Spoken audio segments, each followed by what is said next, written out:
Our relationship was very strong and very serious and very real.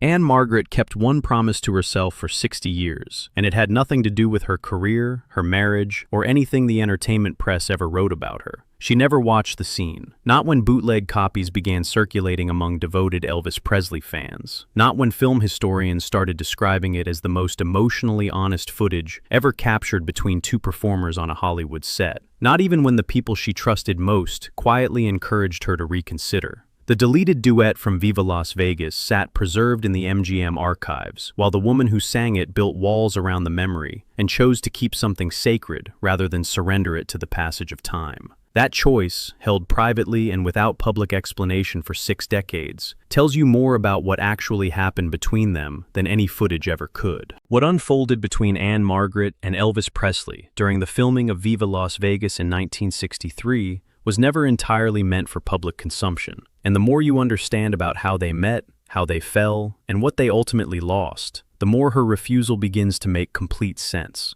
This is not a story about Hollywood romance as the gossip columns preferred to frame it. It is about two people who found each other at exactly the wrong moment, left evidence of it on film, and then spent the rest of their lives carrying the weight of what that meant. Born in Sweden and raised across the American Midwest, Ann-Margret arrived in Hollywood carrying a performing instinct that left critics reaching for the same comparison every time they attempted to describe her. They called her the female Elvis, which was not shorthand or simple flattery. It was accurate, and the industry recognized it because both performers were signed to RCA Victor. Both moved on stage with an untrained, instinctive rhythm that no formal conservatory training produces, and both extracted from audiences something that could not be manufactured or replicated. It lived somewhere beneath technique, and people felt it before they could articulate what they were actually responding to. By the early 1960s, Ann-Margret had built a genuine foothold in Hollywood, developing a reputation grounded not solely in her looks, but in a presence the camera struggled to contain. She wasn't classically trained in singing or dance, and that worked in her favor, because everything she delivered on stage read as completely unfiltered. MGM then matched her with Elvis for a musical film set in Las Vegas, a light story about race car drivers competing for victory and love in the Nevada desert. And everything the studio had mapped out for that production became secondary the moment both performers arrived on set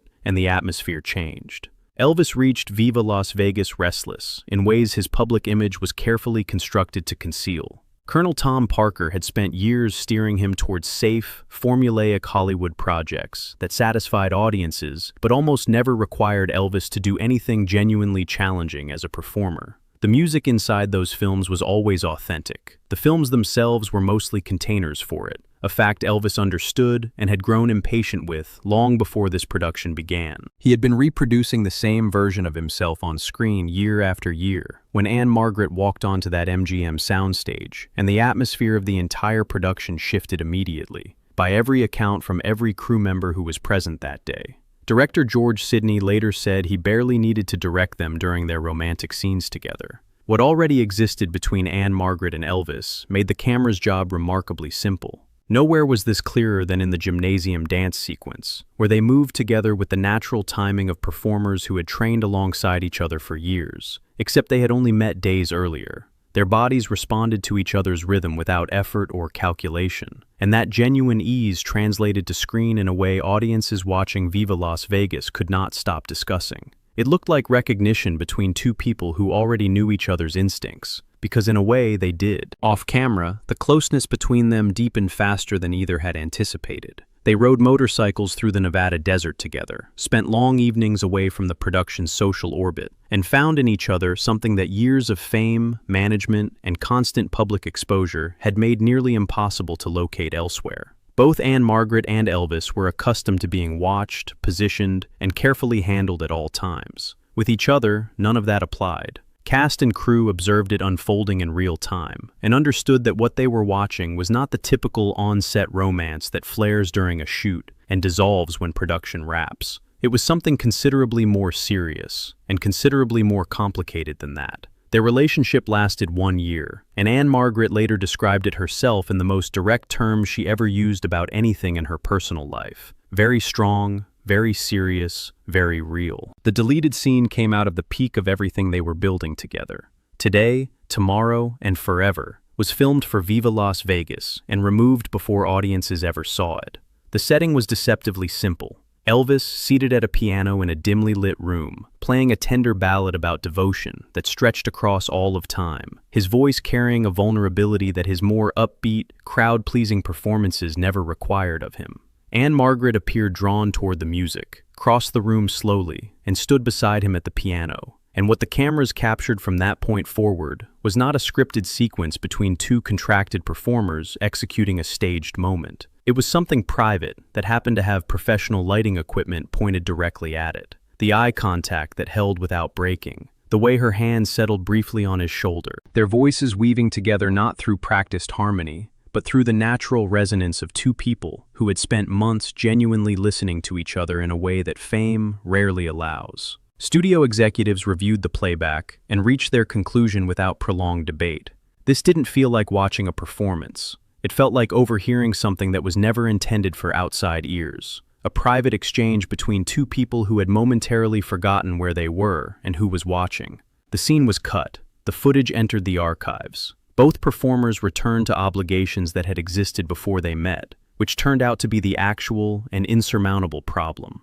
Colonel Tom Parker had never been comfortable with their romance. He had spent years assembling Elvis's public image with deliberate precision, and a serious relationship with a Swedish-American actress introduced complications he had not accounted for and had no interest in absorbing. People who knew Elvis described Parker's hold over his decisions as something that extended far beyond professional management, a control so complete that one person from Elvis's immediate circle summarized it without hesitation. He wasn't just controlling, he was truly evil. The other obstacle was Priscilla, who had been living at Graceland since 1963, before a single day of Viva Las Vegas filming had begun. Ann-Margret later described that period as among the most emotionally difficult of her life, caught between genuine feelings she couldn't rationalize away and a respect for Priscilla's position she was unwilling to set aside. Production wrapped in late 1963, and both returned to their separate lives. The separation came gradually before it became permanent. Elvis sent yellow roses to Ann-Margret before every major performance and every film premiere for years afterward, each delivery carrying a card signed with a single word: Elvis. She treasured those flowers and found them painful in equal measure, because they confirmed that something had survived in him too, something the actual circumstances of their lives had made impossible to pursue any further. Her work shifted visibly after Viva Las Vegas. The Cincinnati Kid and Carnal Knowledge revealed a depth in her that critics attributed to genuine lived experience, and they were right to draw that conclusion. Learning to convert real loss into performance is a skill with a real cost, and Ann-Margret developed it during this period. Elvis moved in the opposite direction. His films following Viva Las Vegas never recovered the energy that had made his scenes with Ann-Margret so genuinely alive on screen, and the vulnerability he had allowed in that deleted duet never appeared in his professional work with the same openness again. He understood what it had cost him to let anyone see that, even with the footage locked away from public view. The question about that scene followed Ann-Margret for 6 decades of interviews and public appearances. Her answer never shifted. She spoke about Elvis openly when the subject arose. A great man, a genuine friend, someone she admired and respected, someone she and he were a great deal alike in ways that had mattered deeply to her. But watching the footage itself remained a line she would not cross. Her explanation, offered once in a rare candid moment, was quiet and final. Some things are too beautiful to look at twice. That scene captured something that belonged to her and to Elvis alone, and she intended to keep it that way. What she was protecting was not sentiment or nostalgia.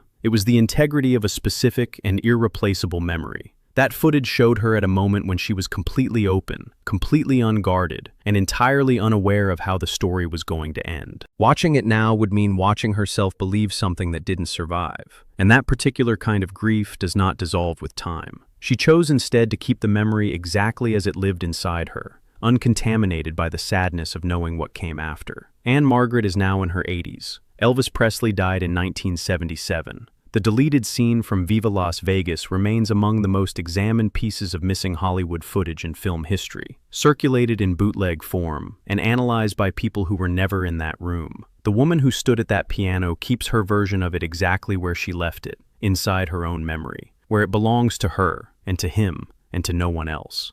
Some love stories stop mid-sentence, with everything still unresolved, and the people inside them carry that unfinished weight quietly for the rest of their lives. Ann-Margret and Elvis Presley filmed one frame of that conversation and then had it removed from public view. She spent 60 years making sure it stayed that way, and that quiet, decades-long decision says more about the depth of what they shared than any footage ever could.